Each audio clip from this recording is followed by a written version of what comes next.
रावण के अनुसार तंत्र से, जड़ी बूटी से, पेड़ पौधे की कुछ क्रियाओं को करके आज भी कुछ भी किया जा सकता है, तकदीर बदला जा सकता है, भाग्य चमकाया जा सकता है। आज के वीडियो को ध्यान से देखना। रावण संहिता की आज मैं आपको कुछ जानकारी बताने वाला हूँ। रावण न केवल एक महान विद्वान पंडित था, बल्कि वह एक ज्योतिष और भगवान शिव जी का परम भक्त भी था। रावण अपने 10 शीशों के कारण आज भी जाना जाता है दोस्तों, जिसके कारण उसका नाम दशानन पड़ा है। रावण ने ही शिव तांडव स्तोत्र और शिव संहिता की रचना की है। आज जो आप शिव तांडव स्तोत्र का जो गान करते हैं भगवान शंकर को प्रसन्न करने के लिए, वह रावण के द्वारा ही रचित है। रावण संहिता में रावण के धनवान होने के राज सहित ऐसे कई तंत्र मंत्र के बारे में भी लिखा है, जिससे गुप्त और गड़ा धन आपको बहुत आसानी से मिल सकते हैं। यह बात रावण संहिता में है, जिसमें रावण ने उसके धनवान होने का राज, धन प्राप्ति के अचूक व शक्तिशाली उपाय बताए हैं।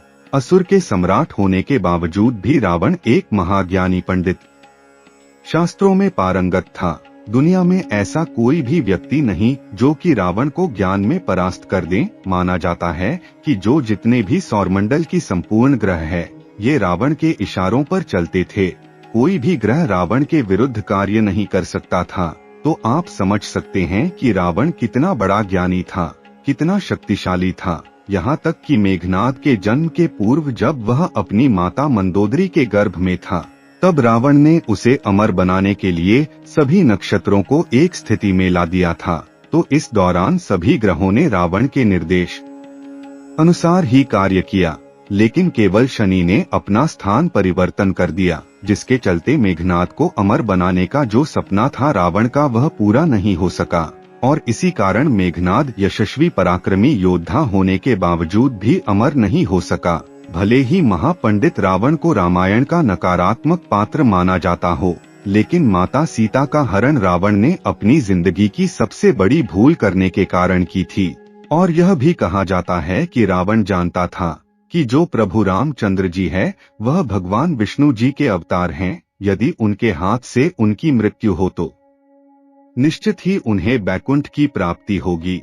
ऐसे में उसने अपने पूरे परिवार के उद्धार के लिए जानबूझकर प्रभु राम से शत्रुता रखी। तो आइए जानते हैं रावण द्वारा रचित कुछ ऐसे जड़ी बूटी के बारे में, क्योंकि रावण ने रावण संहिता में बहुत सारे ऐसे जड़ी बूटी के बारे में बताया है, कुछ ऐसे तांत्रिक वस्तु के बारे में बताया है, जिसे धारण करने के बाद व्यक्ति के आध्यात्मिक उन्नति के साथ साथ व्यक्ति धनवान गुणवान बनते हैं। आप अपने इशारे पर सबको नचा सकते हैं, आप जो भी बोलेंगे वही होगा। अर्थात रावण ने रावण संहिता में बहुत सारे तांत्रिक वस्तु के बारे में बताया है, जिसे व्यक्ति धारण करने के बाद दूसरे के मन मस्तिष्क को कंट्रोल कर सकते हैं। अर्थात आप दूसरे को वशीभूत कर सकते हैं, साथ ही साथ धनवान बन सकते हैं। यह जो जड़ है, इसे धारण करने के बाद व्यक्ति के जीवन में ऐसा धन संपदा आना शुरू हो जाते हैं जिसकी आप कल्पना भी नहीं कर सकते। सबसे पहले तो इस वीडियो में आपको कुछ साधारण उपाय बताऊंगा, फिर मैं आप लोगों को पहने जाने वाले जड़ के बारे में बताऊंगा। अगर आप हर काम में लाभ पाना चाहते हैं तो रावण संहिता के अनुसार किसी भी काम में सफलता न मिले तो दूर्वा घास का आप उपाय कर सकते हैं।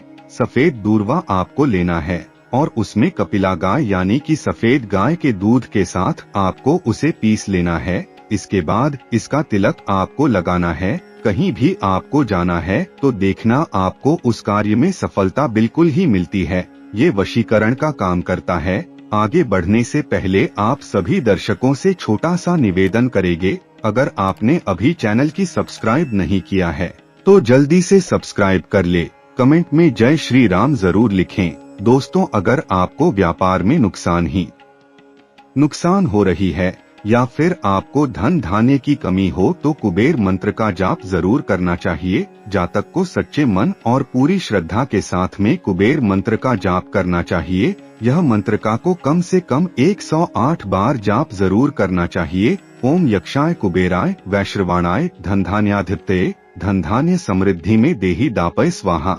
अगर आप होली दीपावली में जितना ज्यादा जाप करते हैं उतना ज्यादा आपको इसका पॉजिटिव रिजल्ट मिलता है।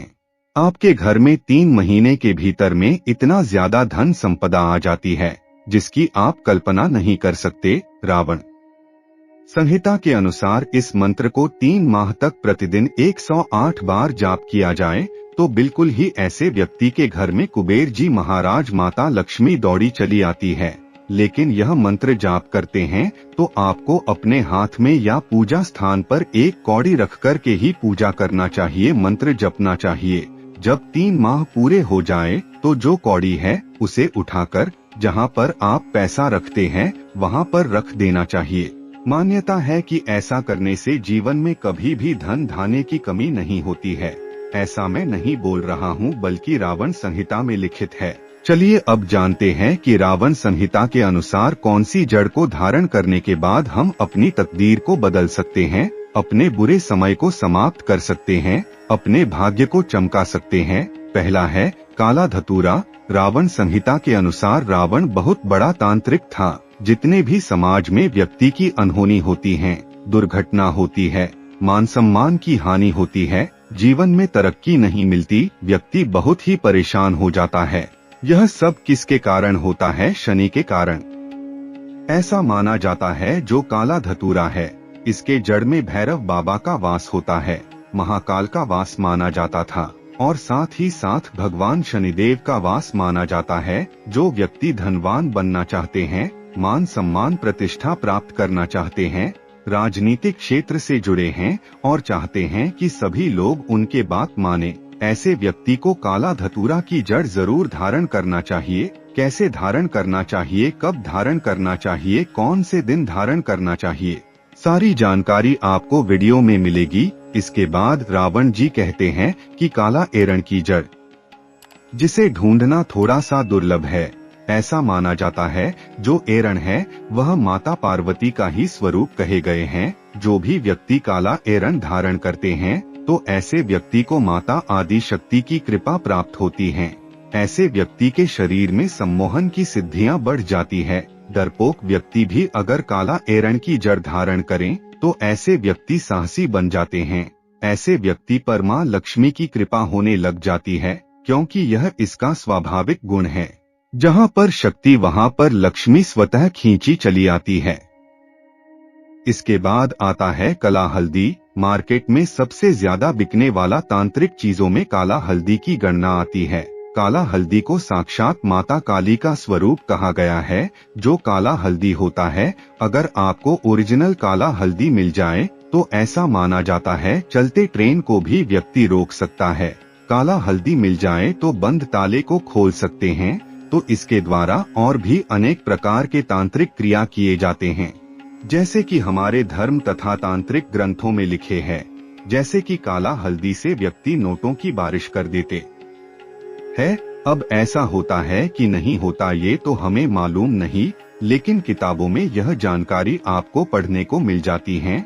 हम आप सभी दर्शकों को बताना चाहेंगे कि रावण संहिता के अनुसार काला हल्दी अगर कोई भी व्यक्ति धारण करते हैं तो ऐसे व्यक्ति से काली शक्तियां हमेशा दूर भागती है। ऐसे व्यक्ति की साक्षात माता काली रक्षा करती हैं। पुत्र की भांति ऐसे व्यक्ति की माता काली साक्षात रक्षा करते हुए उस व्यक्ति की अध्यात्म उन्नति होता है। ऐसे व्यक्ति के जीवन में अगर किसी भी वस्तु का अभाव होता है तो वह सारे वस्तु स्वतः ही प्राप्त होना शुरू हो जाते हैं। यदि ग्रह नक्षत्र की बाधा से आप पीड़ित हैं, कोई भी ग्रह आपको बहुत परेशान करते हैं, तो काला हल्दी की जड़ आप जरूर धारण करें। इसके बाद आता है काला कपास। जो काला कपास है आपको बहुत आसानी से मिल जाते हैं। ऐसा माना जाता है काला कपास के पेड़ के नीचे से अगर आसमान को देखा जाए तो देवी देवता के विमान नजर आते हैं। यहाँ तक कि काला कपास के नीचे से देवी देवताओं को देखने पर देवी देवता भी जो अपने लोक में है वह भी दिखने लगता है। ऐसा हमारे कई तांत्रिक किताबों में देखने को मिलता है, लेकिन इसे रवि पुष्य नक्षत्र में देखना होता है। काला कपाल धारण करने के बाद क्या बेनिफिट मिलता है? इससे आपको देवी लक्ष्मी सिद्ध होती हैं, देवी सरस्वती सिद्ध होती है और आदि शक्ति जिसे हम मां पार्वती बोलते हैं, तीनों महाशक्ति सिद्ध होती है। इनके जड़ में तीनों का वास माना जाता है। यह बहुत ही प्रबल कहे गए हैं। तो चलिए जानते हैं कि इन जड़ों को किस प्रकार धारण करना होता है। तो कोई भी शुभ मुहूर्त एक दिन पहले, यह जो हमने अभी जितने भी जड़ बताए हैं, यह सब पेड़ पौधे को आपको निमंत्रण देकर के आना होता है। एक दिन पहले शुभ मुहूर्त है, जैसे दीपावली है, होली है या कोई त्योहार आ रहा है, तो शुभ मुहूर्त में एक दिन पहले आपको इनको निमंत्रण देकर के आना होता है। इसके लिए आपको पीले चावल रखना है, आपके पास 5 अगरबत्ती रख लेना है और एक आपको नारियल रख लेना है। इसके बाद आपको अगरबत्ती जलाना है वहाँ पर, इसके बाद नारियल वहाँ पर आपको भेंट कर देना है। जो भी पेड़ पौधे की जड़ लाना चाहते हैं, जैसे कि आप काले धतूरे की जड़ लाना चाहते हैं, तो वहाँ पर नारियल आपको भेंट करना है, अक्षत आपको चढ़ा देना है और आपको प्रार्थना करना है कि हे वृक्षराज, मैं आपकी जड़ का प्रयोग करने जा रहा हूँ इस कार्य के लिए। कार्य में बोल देना है धन प्राप्ति, शनि के जो कुदृष्टि, उनके बचाव करने के लिए, अपने आत्म कल्याण करने के लिए इस प्रकार से प्रार्थना करें। इसके बाद आप उन्हें बोलना कि कल मैं प्रातः काल सूर्योदय से पहले आपको ले जाने आऊँगा, कृपया आप मुझे अनुमति दे। इस प्रकार से प्रार्थना कर लेना है और आपको फिर सुबह प्रातः काल स्नान करके जाना है और इसे आपको खनन करके ले आना है। लेकिन ध्यान रहे, आपको कुदाली या फिर लोहे की वस्तु है उससे आपको खनन नहीं करना है। लाने के बाद आपको इसे सर्वप्रथम गंगाजल से दूध से स्नान करा देना है। कुमकुम, रोली, अक्षत जैसे देवी देवता को पूजा करते हैं, उसी प्रकार से इसकी पूजा करनी है। उसके बाद इसे चांदी के ताबीज में डाल कर के पहनना है। मैं चांदी की ताबीज क्यों बोल रहा हूँ? क्योंकि चांदी के ताबीज जो होता है वह शीतल होता है, ये आपको नकारात्मक प्रभाव से बचाता है। तो आपको चांदी के ताबीज में इसे डालना है और पहनने का जो दिन होता है बुधवार और शनिवार, यह 2 दिन हमारे धर्म शास्त्रों में कह गए हैं। तो बुधवार और शनिवार के दिन आप इसे धारण कर सकते हैं।